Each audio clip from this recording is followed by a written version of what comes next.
All right, hello, wine drinking people. Today is Tuesday, the 6th of March. Getting ready for my trip to Costa Rica next week, so you don't see a lot of events coming up on the calendar, but don't worry, I'll be back in just a week, and we got a lot of great stuff the end of March. And we got a lot of great wine to sell while I'll be gone, hopefully.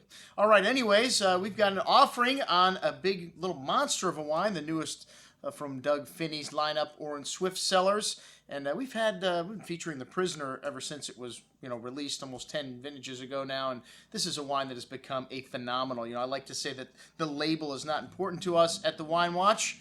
We really care about what's in the bottle. But it's nice to see a product that has both things covered. The great packaging that they have at this winery and the wines. If you like this style of wine, big and seductive and ripe and delicious, I don't know how you can't like big, seductive, ripe, delicious wines. Well, some people say they want to be haters because the wine is beautiful. And I'm not a huge fan of 15+% alcohol wines, but if you do it well, if the wine wears it well, hey, I like anything that tastes good. And these wines all taste good. That is the most important thing about a wine, isn't it?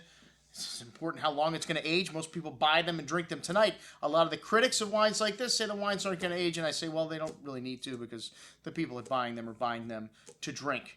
All right, well, this is the Palermo new wine, and like I said, it's all of these wines are blends that Mr. Phinney does. Well, he actually has a Zinfandel called Saldo, and we're going to include all the wines from his lineup on the back of this offering, in addition to this Palermo that we're offering you here. This wine is a blend of all the leftovers from the Mercury Head and the Papillon, the two Cabernet-based wines that Mr. Phinney does, and it's about 78% Cabernet Sauvignon, 18% Merlot, and a little Cabernet Franc in there from top hillside vineyard sites in Napa Valley, and they always buy more than they need just to make sure that they have the right components for these two products. And the leftovers, well, these are pretty good leftovers, folks. Let me tell you, this wine is really seductive and jammy with dark cherry fruit, a little fig and some dark spice, really forward and almost candied character to the fruit here. And every year, like I said, they buy more fruit than they need. And this is the best of the leftovers. I want to say all of it doesn't make it into this Palermo blend, but really jammy on the tongue and has round tannins, big but very soft-handed, and an iron fist with a velvet glove. Really nice balance to this wine, and like I said, pushing 15.5% alcohol on the label. This wine gives you more buzz for your buck, but does it very well. Still has some nice freshness, some nice spice on the finish. Doug has got a pretty long career making wine. He realized the dream while he was studying abroad at the University of Florence.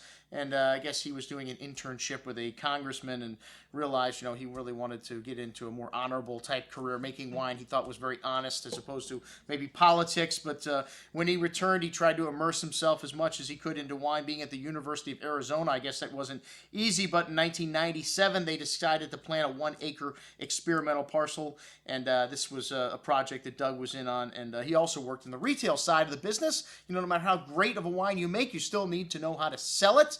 Very smart. He got onto the retail side to figure out how he'd market and stuff. And like I said, his wines to me have got a combination of the right wine, the right packaging. This is a kind of maybe a little scary label, look a little bit like Pirates of the Caribbean.